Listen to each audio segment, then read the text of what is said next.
Hi everyone!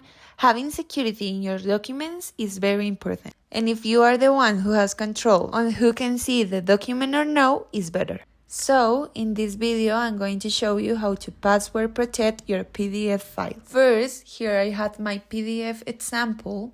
It's a book that I just download from the internet. And now we're going to open our browser. I'm going to use Google Chrome, but you can use the one that is better for you. And now we're going to search a small PDF. Here we're going to click on the first option.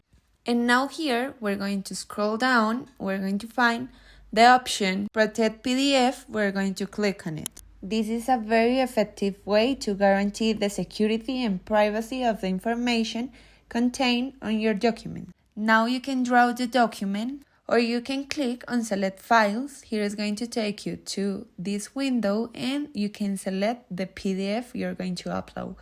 It's going to take a few seconds to be ready, and here is going to ask us to add the password you're going to use. So let's put it. I'm going to use password 2024.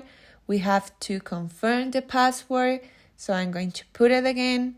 Remember to put a password that you know that you're not going to forget, because this is going to be the access to your PDF. When you have this ready, we're going to click on Protect, and here is going to give us the option to download the new document. We're going to click on Download, and our document will appear. So now we're going to click on this new PDF, and let's compare it. Here I already have it next to my normal PDF, and as you can see, it looks like it's Protect. We're going to click on it, and there you go.